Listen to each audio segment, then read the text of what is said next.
Agar siz ertalabdan kechgacha 8 soat ofisda o'tirib, ishlaringizga baribir ham ulgurmayotgan bo'lsangiz va aynan sun'iy intellekt orqali 8 soatda qilayotgan ishlaringizni bor yo'g'i 2 soatga o'tkazmoqchi bo'lsangiz, bu siz uchun o'zbek tilida yaratilgan sun'iy intellekt bo'yicha eng foydali video. Undan tashqari ertalabdan kechgacha ishlayapsiz, lekin shunda ham baribir ham o'zingizga, oilangizga, shaxsiy hayotingizga yoki bo'lmasa qanaqadir bir qiziqishlaringizga, hobbilaringizga vaqt ajrata olmayapsiz. Va nimadir yo'l orqali hayotingizni tartibga solishni, plan qilishni va osonlashtirishni qidirib yurgan bo'lsangiz, unda ham bu aynan siz uchun qilingan video. Endi nimaga bunaqa deyapti desangiz, sababi dunyoda o'tkazilgan tadqiqotga ko'ra, dunyodagi sun'iy intellektdan aktiv foydalanadigan foydalanuvchilar o'zligini haftasiga 15 soatgacha vaqtligini ekonom qilib qolishyapti. Bu degani siz 2 ish kuningizni o'zingizga ajratishga olib qolsangiz bo'ladi. Undan tashqari, agar biz yaqin kelajak haqida gaplashadigan bo'lsak, oldinlari shunaqa gap bo'lardi. Kitob o'qiydigan odamlar aynan televizor ko'radigan odamlarni boshqarishni boshlaydi degan. Hozir bu gaplar ham o'zgarib ketyapti. Ya'ni aynan mana hozirgi kunda, ya'ni bugun sun'iy intellektdan foydalanadigan, sun'iy intellekt ishlatadigan odamlar kelajakda sun'iy intellekt ishlatmaydigan odamlarni boshqarishni boshlashadi. Bu hech qanaqasiga vahima qiladigan yoki bo'lmasa sizni qo'rqitadigan so'zlar emas. Sababi hozirgi kunda dunyodagi ko'plab kompaniyalar aynan shu sun'iy intellektni ishlatadigan xodimlarni olib qolishyapti, ularning oyligini yanada oshirib berishyapti, lekin sun'iy intellektni tushunmaydigan, ishlatishni xohlamaydigan xodimlarni maksimal ravishda o'zligidan ishdan bo'shatishyapti. Undan tashqari, o'zimizni kompaniyadan misol qilib aytadigan bo'lsak, oldinlari bizda yuzlab razrabochiklar, ya'ni dasturchilar ishlagan. Hozirgi kunda mana bugungi kunda bizda 30 taga yaqin dasturchi ishlaydi, lekin bu ularning effektivligiga umuman ta'sir qilmagan, naborot ularni anchagina oshirib yuborgan. Ya'ni oldin bizda 100 ta dasturchi o'tirib 20 ta proyekt ishlashgan bo'lsa, hozirgi kunda aynan 30 ta dasturchi o'tirib 25 tadan oshiq proyekt ishlashyapti. Ismim Azizbek Bahodirov, UDevs, Deliver, Ucode kabi IT kompaniyalarning asoschisiman. IT da 12 yildan oshiq tajribaga egaman. Men o'zimni shuncha yildagi IT va sun'iy intellektdagi tajribalarimdan kelib chiqqan holda, agar siz ingliz tili, rus tilini bilmasangiz ham yoki bo'lmasa dasturchi bo'lmasangiz ham, даже hayotingizda ChatGPTni umuman ishlatib ko'rmagan bo'lsangiz ham, sizga bu narsani oson qilib, sodda qilib va mana shu videodan keyin real hayotda ishlatishni boshlaydigan qilib tushuntirib qo'yaman. Faqat boshidan kelishib olamiz. Bu videoda oldi qochdi gaplar umuman bo'lmaydi.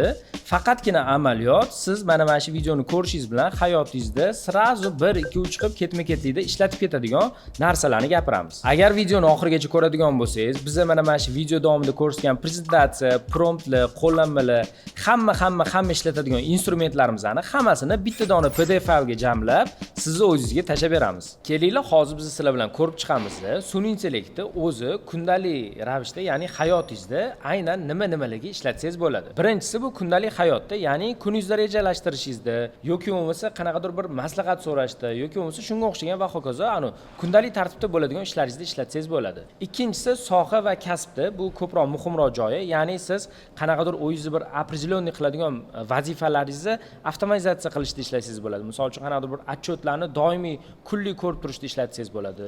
Yoki undan tashqari men o'zim hayotimda doimiy tarzda ishlatib kelaman. Qanaqadir bir yangiliklarni ko'rayotganingizda, ya'ni yangi narsalarni, yangi instrumentlarni yoki bo'lmasa sohangizda, kasbingizda bo'layotgan yangi narsalarni o'rganishda, tushunib olishda va ularni tezroq o'zingizning hayotingizda ishlatib ketishda ishlatsangiz bo'ladi. Undan keyingisi shaxsiy rivojlanish, bu yerga kiradigani bu yangi sohani o'rganish. Misol uchun men o'zim yaqinda Tojikistonda biznes boshlayapmiz va aynan o'sha yerda juda ham ko'p yangiliklar bo'ldi. Misol uchun men qonunchiligini umuman bilmayman, yuridik momentlari bor. Undan tashqari tilini umuman tushunmayman va bir nechta bunga o'xshash har xil holatlar bo'ldi va mana shularning hammasida men to'laqonli sun'iy intellektdan foydalanib, o'zimni hayotimni ancha osonlashtirdim.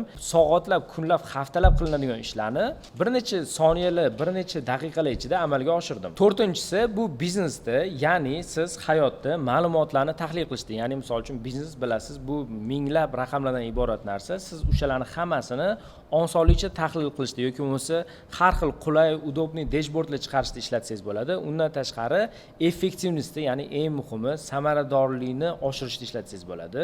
O'zimizning hayotimizda men boya aytib o'tganimdek, bizda oldinlari adashmasam eng maksimum pik paytida 164 tadan oshiq dasturchi, ya'ni programmist ishlagan. Hozirgi kunda bularning soni 30 taga yaqinlashib qoldi. Nimaga deydigan bo'lsangiz, sababi aynan sun'iy intellektdan foydalangan holatda dasturchilarning effektivligini oshirish orqali biz mana shu narsaga yetib keldik. Yana ham soddaroq, yana ham tushunarliroq qilib aytadigan bo'lsangiz, mana misol uchun tushunishingiz uchun oldin bitta proyektimizda bizda 5 ta xodim ishlagan, ular общий hisobda 6 oy, 7 oylab ishlashgan. Hozirgi kunda bitta dona proyektda bizda bitta dona odam ishlayapti. U o'zi backend, o'zi frontend, ya'ni o'sha proyektning ichida qilinadigan hamma ishlarni faqatgina o'zi amalga oshiryapti. Endi, конечно, o'zini bunchalik aqli yo'q, bunaqa kuchli dasturchilar o'z dunyoda yo'q. Prosta ular hayotligida aynan mana shu AI dan, ya'ni sun'iy intellektdan ko'proq foydalanishni boshlashdi va shuni hisobiga shunaqa katta effektivlikni, shunaqa katta samaradorlikni olishdi. 5-inchisi bu huquq va moliya, ya'ni biz hayotimizda juda ham ko'plab bu narsalarni ishlatamiz, ya'ni yuridik momentlar, huquq bilan har xil do'g'orlar, kontraktlar, shartnomalar bilan bog'liq momentlar bor. Undan tashqari moliya, ya'ni shaxsiy finans boshqarish, ya'ni sodda qilib aytadigan-da, hayotdagi topayotgan pulimizni, uni tartiblash, jamg'arish, ko'paytirish yoki bo'lmasa qatga qanaqa ishlatish bo'yicha aynan mana shu yo'nalishlar bo'yicha ham siz sun'iy intellektdan foydalansangiz bo'ladi. Misol qilib aytadigan bo'lsak, men o'zimni hayotimda qanaqa joylarda huquqni ishlatganman, ya'ni yuridik momentini qatlida ishlatganman. Shu boya aytib o'tganimiz, biz Tojikistonda proyekt zapus qilayotganda bir nechta do'g'orlar bor edi. U do'g'orlar rus tilida yozilgan bo'lgan. Birinchidan biz bularni hammasini to'laqonli aynan sun'iy intellekt orqali generatsiya qilganmiz. Uni hammasini Tojikistonning qonunchiligiga moslashtirganmiz. Undan tashqari hammasini sun'iy intellekt asosida biz rus tilidan aynan tojik tiliga tarjima qilishda ham faqatgina sun'iy intellektni o'zini ishlatganmiz bo'ldi. Hech qanaqa bizga bir yurist, maxsus bir bilimi bor odam kerak bo'lmagan. Endi, конечно, bunaqa katta ish qilayotganda buni bitta tekshirib, chek qilib olish kerak edi. Biz buni oxirida maxsus bir juda ham katta opiti bor yuristga ko'rsatganimizda, u to'g'risi bu narsani biz sun'iy intellekt orqali qilganimizga даже ishonmagan ham, sababi bu dokument juda ham to'liq, juda ham yaxshi qilingan dokument hisoblanardi. Xuddi shunaqa moliyani boshqarishda ham men o'zim misol uchun kompaniyada har oy отчетlar olaman.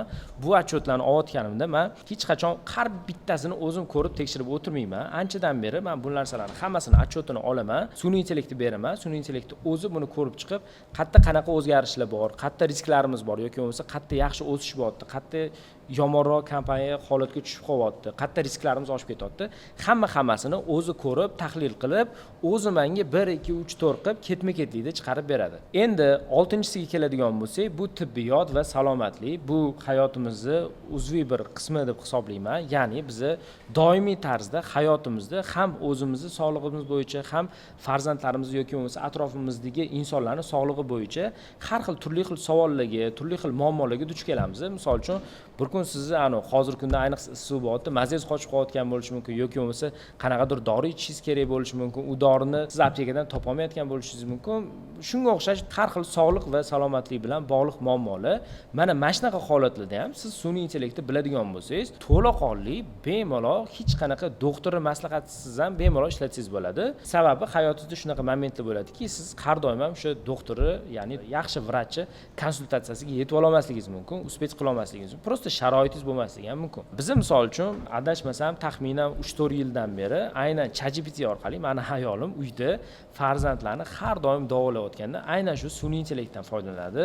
Ularga nima dori ichirish kerak, xonani gradusi deysizmi, ularni yeydigan pitanyasi, hammasini maxsus bir o'zimizning детский vrach bor, unga ham boramiz, lekin undan tashqari aynan shu sun'iy intellekt bilan ham maslahatlashgan holatda yana ham yaxshiroq tekshirib, yana ham yaxshiroq o'rganib va qanaqadir savollari bo'ladigan bo'lsa, aynan shu sun'iy intellekt bilan gaplashgan holatda amalga oshiradi va bu juda ham effektivli instrumentlardan biri deb bilaman. Boya videoni boshida men sizga aytib o'tdim, sizni juda ham ko'plab vaqtingiz qanaqadir bir rutinniy zadachalarni qilishga ketib qolyapti, ya'ni doimiy takrorlanuvchi ishlar bilan vaqtingiz ketib qolyapti.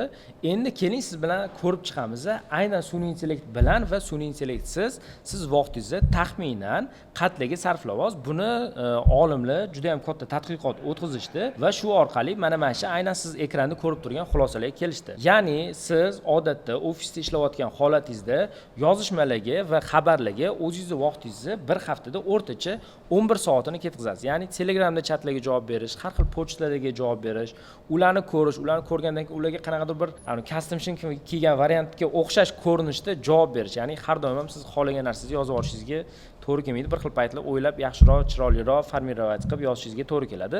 Bunaqa holatlarda 11 soat ishlatadigan bo'lsangiz, aynan siz hayotingizda sun'iy intellekt ishlatadigan bo'lsangiz, buni 4 soat, 5 soatga aylantirsangiz bo'ladi. Men o'zim ham misol uchun bir xil paytlar bizda endi kasbimiz yuzasidan sodir bo'ladi. Ya'ni biz boshqa chet davlatdagi odamlar bilan ham gaplashishga ko'pincha duch kelamiz. Bunaqa holatlarda to'g'risi men o'zim tabiatan juda ham yo'qman. Ya'ni pochtani ochib olib, mana shunaqa uzun tekstlar yozib o'tirishga, men prosta o'zim nima yozish xohlayotganimni o'zbek tilida men sun'iy intellektni tushuntiraman.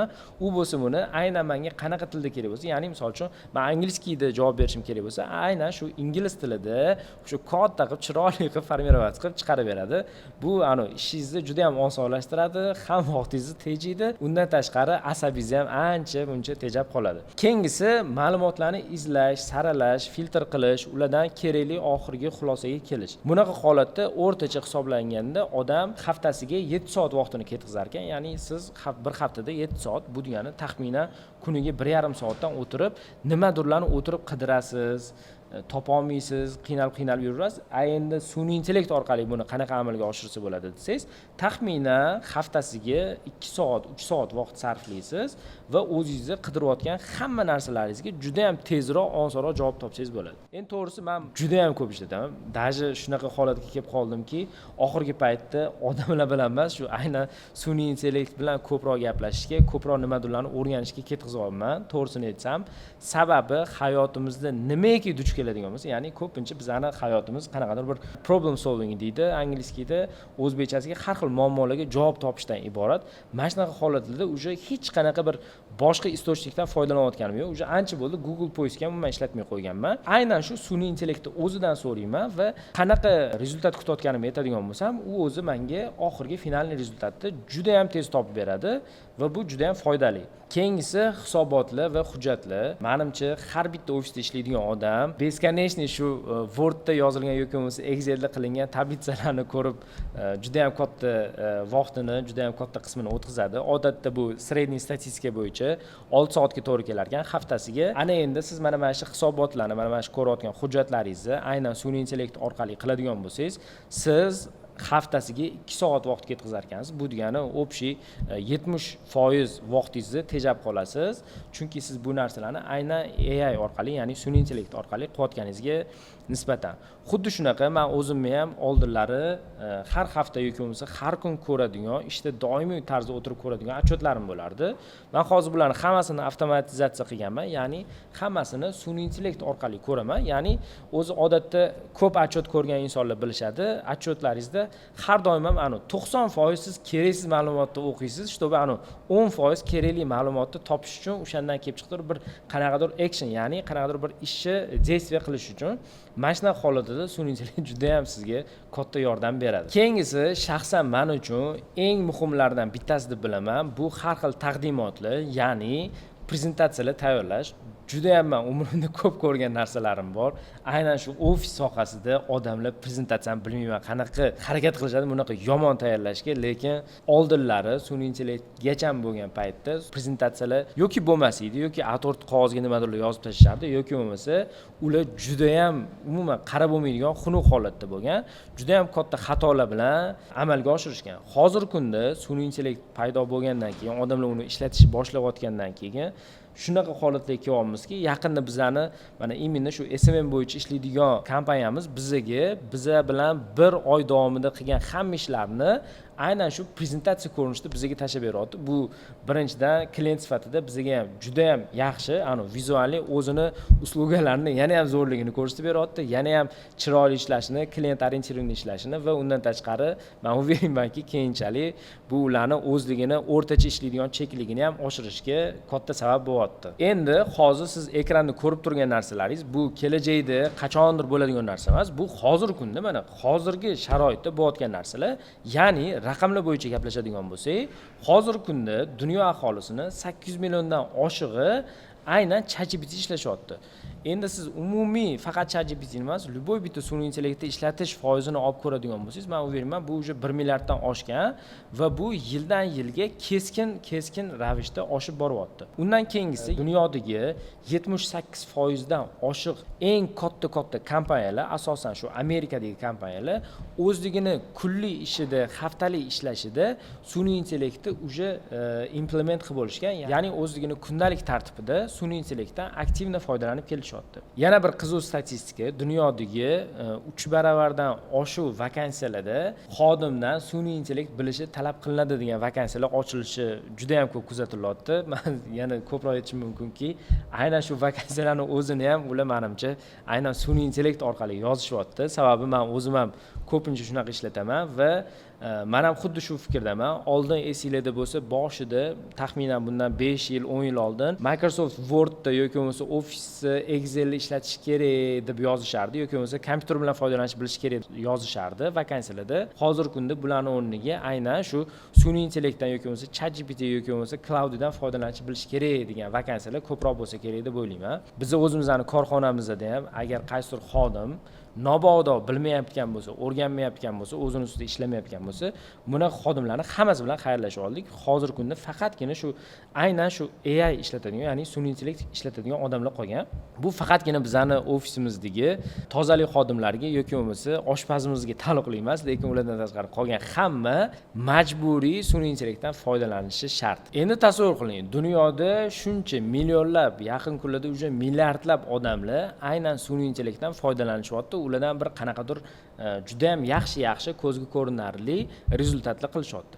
Endi savol, aynan siz buni ishlatishingizda nima to'sqinlik qilyapti yoki bo'lmasa siz 1-2 marta ishlatib ko'rdingiz sun'iy intellektda, lekin o'zingiz kutganchalik bir yaxshi javob ola olmadingiz. Bunda muammo nima? Siz o'ylashingiz mumkin, men ChatGPT ishlatuvdim, Cloud'da ishlatish kerak ekan yoki Gemini zo'r ekan. Aslida umuman bunaqa emas. Instrument bu bor yo'g'i sizni qiladigan rezultatingizni 10% ni tashkil qiladi. Qolgan 90% qilinadigan, siz oladigan rezultatingiz bu aynan to'g'ri beriladigan savollar bilan, ya'ni bularni o'zini tilida aytadigan bo'lsak, promptlar bilan bog'liq. Endi sizda savol tug'ilishi mumkin. Prompt bu nima?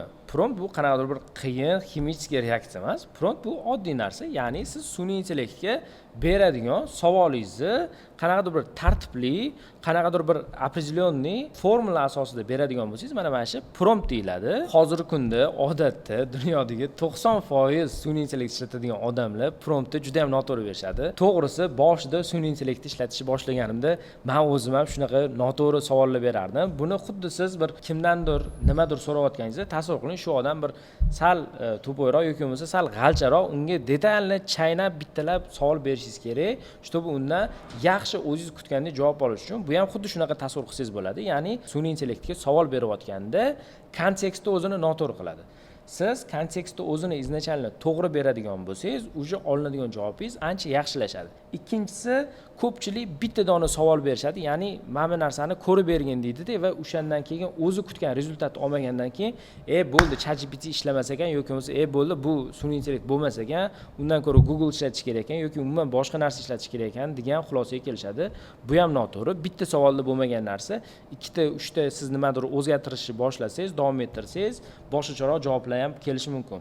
Uchinchisi, hamma narsani, ya'ni butun bir katta savollarni bitta dona prompt ichiga tiqib so'rash. Aslida umuman bunaqa emas. O'rislarda bir maqolam bor, filni bo'laklarga bo'lib yeying deydi. Ya'ni bittada katta narsani hazm qilish bu sun'iy intellekt uchun ham juda ham qiyinlik qiladi. Undan tashqari uni sizga beradigan rezultati ham juda ham noaniq bo'lib ketishi mumkin. Shu sababdan sizda bir oldingizda misol uchun katta bitta proyektni qanaqadir bir yechimini hal qilishingiz kerak bo'ladigan bo'lsa, uni bir nechta kesimlarga bo'lib olishingiz kerak va bo'laklarga ajratib prompt beradigan bo'lsangiz, ya'ni savol beradigan bo'lsangiz, sizni oladigan rezultatingiz ancha yaxshilashadi. Oxirgisi, tekshirmasdan ishlatish. Ya'ni bu nima degani? Shunaqa bo'ladiki, siz nimadir savol so'radingiz, sun'iy intellektdan u sizga javob berdi. Javob bergandan keyin siz bitta ana endi o'zing mana shu bergan javobingni professional xodim sifatida bitta tekshirib ko'rgin deydigan bo'lsangiz, u o'zini o'zi yana to'g'irlashi ham mumkin. Ya'ni sizga javob berayotgan paytida qanaqadir bir holatlarni esdan chiqarib qo'ygan bo'lsa yoki bo'lmasa hisobga olib ketmagan bo'lsa, u sizga qaytadan javob berayotganda o'zini tekshirib, qaysidir joyda xato qilgan narsalari bo'lsa, uni to'g'irlab, yana ham sizga sifatliroq matn, mazmun yetkazib berishi mumkin. Endi keling siz bilan biz qanaqa to'g'ri prompt berish, ya'ni to'g'ri savol berish formulasi haqida gaplashamiz. Birinchisi bu rol. Siz sun'iy intellektdan aynan qaysi rol sifatida javob olishni kutyapsiz. Misol qiladigan bo'lsak, siz misol uchun qanaqadir marketing bo'yicha savol berayotgan bo'lsangiz, siz unga aytsangiz bo'ladi. Menga professionalning 10 yillik tajribaga ega digital marketolog sifatida javob bergin deydigan bo'lsangiz, sizni oladigan javobingiz umuman boshqacha ko'rinishda bo'ladi. Ikkinchisi bu kontekst. Ya'ni siz imkoni boricha sun'iy intellektga vaziyatni, ma'lumotlarni qanaqadir bir misollar bilan maksimal ravishda aniq qilib, sodda qilib tushuntirishingiz kerak. Shundagina sizni oxirgi oladigan rezultatingiz maksimal siz kutgandek yaxshi sifatli bo'ladi. Undan keyingisi task, ya'ni vazifa. Siz unga aynan nima uchun prompt beryapsiz. Misol uchun sizga nimadir savol beryapsiz, lekin siz bu savolning oxirida siz sun'iy intellektdan aynan qanaqadir bir ko'rinishdagi отчет kutyapsiz yoki bo'lmasa qanaqadir bir tablitsa kutyapsiz yoki bo'lmasa qanaqadir bir rasm chiqarib berishini kutayotgan bo'lsangiz, aynan shu vazifani to'laqonli qilib o'ziga vazifa sifatida yozib ketishingiz kerak. Oxirgisi bu format.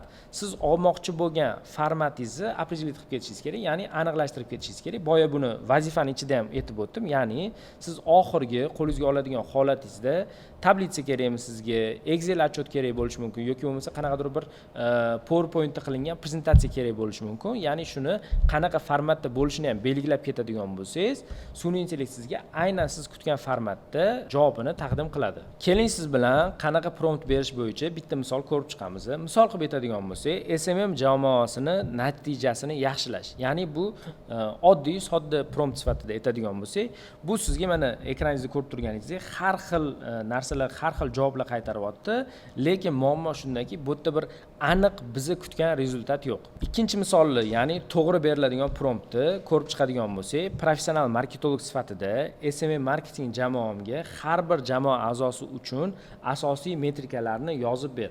Ya'ni biz bu yerda boya ko'rib o'tganimizdek, birinchi o'chirda rolini aniq qilyapmiz. Ya'ni aynan qanaqa rol sifatida bizga javob berish kerak, shuni aytamiz.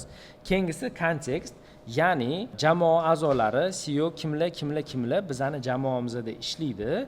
Biz ya'ni buni kontekst ko'rishda beryapmiz va biz unga vazifani ham aytib ketyapmiz. Bizga aynan qanaqa vazifa kerak? Ya'ni mana shu xodimlarga aynan shu metrikalari bo'yicha miting o'tkazamiz, haftalik miting o'tkazamiz va bizning mana shu haftalik o'tkazadigan mitingimiz uchun har bitta xodimni maksimum 7 tagacha bo'lgan ключевой metrikalarni, ya'ni asosiy amal qilinishi kerak bo'lgan metrikalarni belgilab yozib bergan deymiz va bularni hammasini formulalar ko'rinishida bergan deymiz. Ya'ni biz bu yerda formatini ham aytib o'tamiz. Ya'ni bizga beradigan o'sha birinchisi bu jamoa a'zosi, uni asosiy KPI'lari, ya'ni metrikalari va oxirida buni qatdan kelyapti. O'zi biz har doim hamma formulalarni yoddan bilmasligimiz mumkin. Shu sababdan uni qatdan kelayotgan formulalarni ham ko'rsatib bergan degan prompt beryapmiz va ekranda ko'rib turganingizdek, bizga bu har bitta boshda o'sha yozib o'tgan отделimiz bo'yicha cho'tki qilib bizga o'zimiz kutganchalik promptda javob yetkazyapti. Endi odatda bu yerda men yana bitta life hack aytib o'tib ketaman. Siz misol uchun sizga 5 ta variant kerak bo'ladigan bo'lsa, 8 ta variant so'rang sun'iy intellektdan. Baribir ham bo'lishi mumkin, qaysidir holatda u berayotgan 5 ta variant sizni qoniqtirmasligi mumkin yoki bo'lmasa sizga yana ham ko'proq variantlar kerak bo'lishi mumkin. Shuni hisobiga 5 ta donadan 8 ta yoki 10 ta so'raydigan bo'lsangiz, ularni qaysidirini o'zingiz minus qilib, qaysidirini o'rniga o'rin qo'yib yuborsangiz bo'ladi. Aynan shu holatda ham bizga o'zi maksimum haftalik 4 tadan metrika kerak edi, lekin biz bu yerda aynan 7 tadan yozib bergin deb so'radik.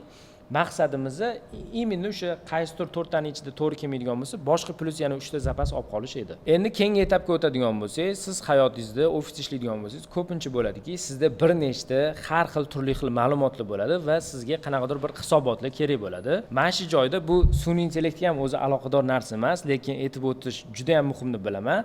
Siz birinchi o'chirda o'zingizni maqsadingizni bilib olishingiz kerak. Ya'ni siz sun'iy intellektdan xohlagan narsangizni so'rasangiz bo'ladi, lekin siz o'sha narsani so'rashdan oldin o'zi biling, nima maqsadda so'rayapsiz. Masalan, sizga qanaqadir bir marketing отчёti kerak bo'lyapti.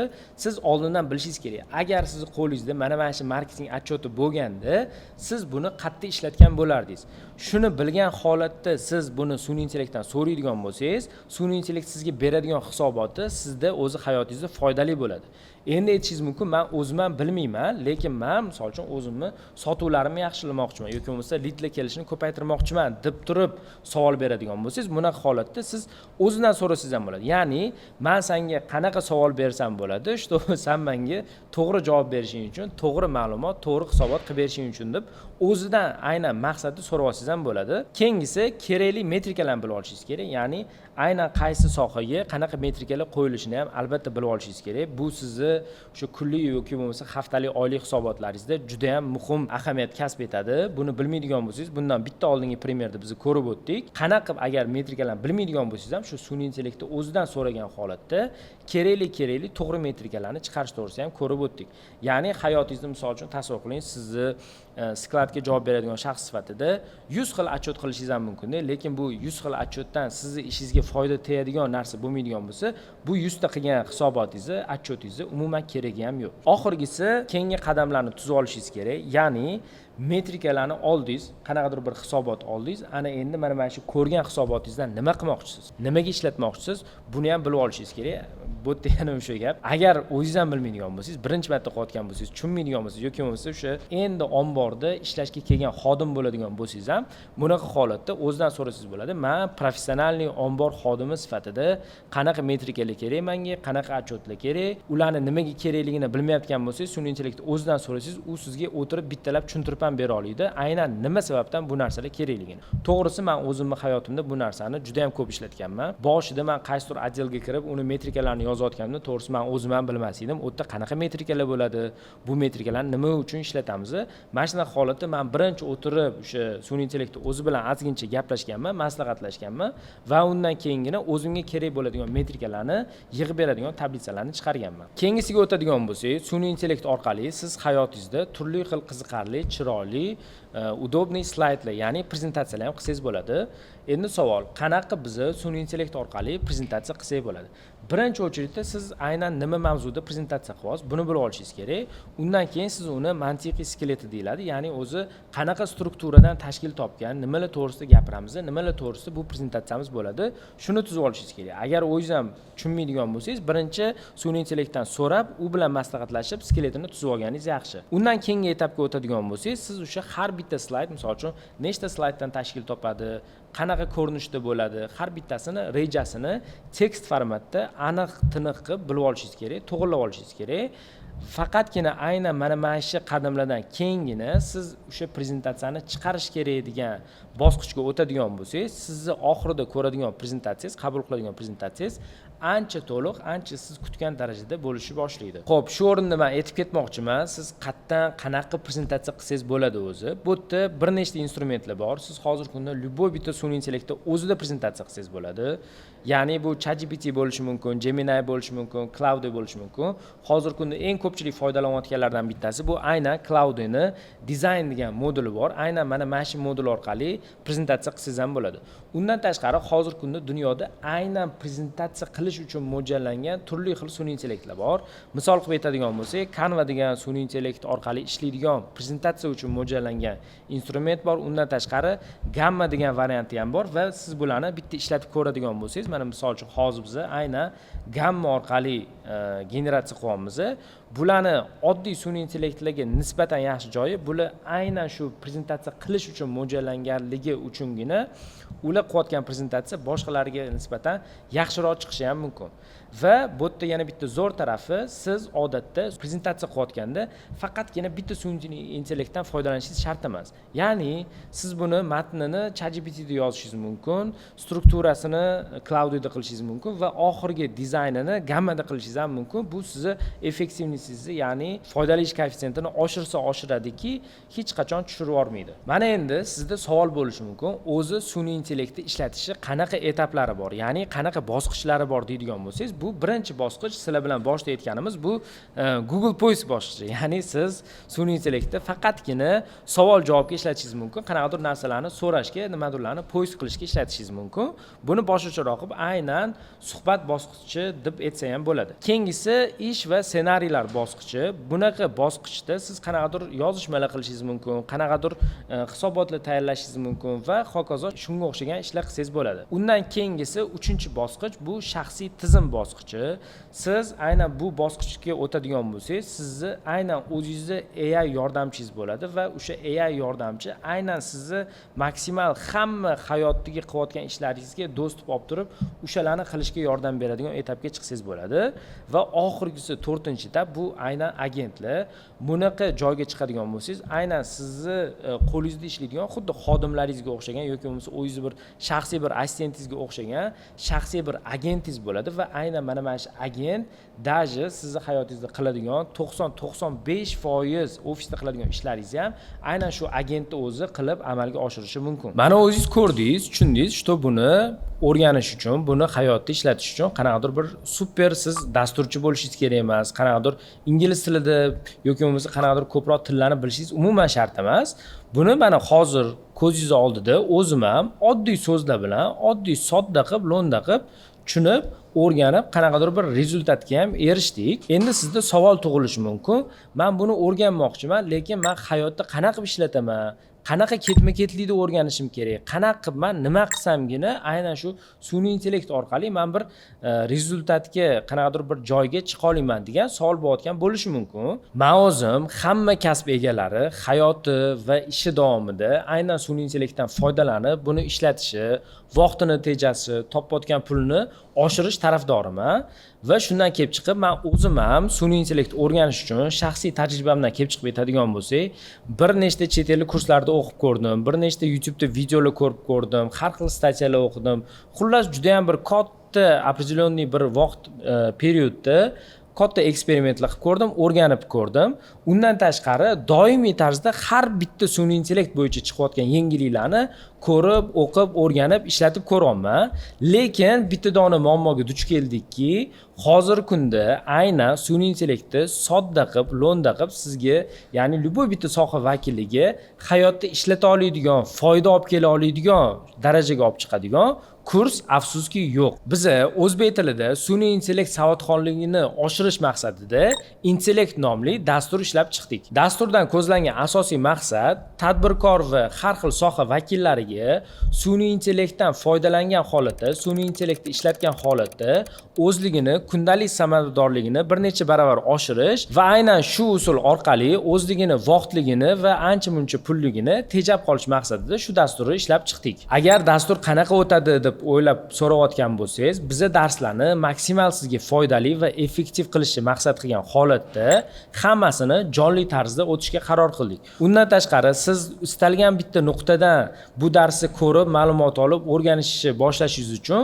darslarni hammasini onlayn formatda, ya'ni Zoom orqali o'tamiz. Darslarimiz 6 hafta davom etadi va 12 ta darsdan iborat. Har bitta darsni shaxsan o'zim Zoom orqali o'tib beraman. Darslarimizni sizga maksimal foydali bo'lishini ko'zlagan holatda biz bu darslarni 70%ni amaliyotdan, ya'ni sizni hayotingizda kulli qiladigan ishlaringizni avtomatizatsiya va optimizatsiya qilishdan iborat qildik. Eng qizig'i, dars davomida siz o'zingizni kulli haftalik, oylik ishlaringizni avtomatizatsiya qilishdan tashqari o'zingizga bitta AI yordamchi ham yaratib olasiz va bu yordamchi sizni kulli qiladigan ishlaringizni sizni o'rningizga ham qilishni boshlaydi. Ya'ni kursdan keyin siz qanaqadir ishlarni doimiy tarzda sun'iy intellektdan so'rab o'tirishingiz, unga aytib o'tirishingiz ham umuman shart emas.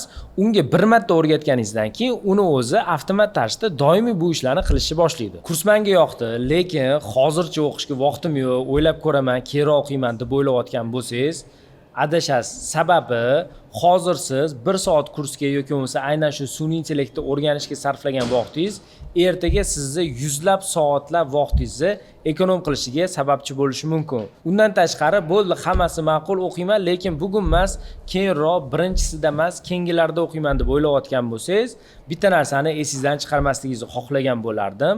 Sizdan oldinroq boshlagan odam sizdan oldinroq ketib qoladi va u albatta oladigan natijasi siznikidan ancha ko'plab bo'ladi.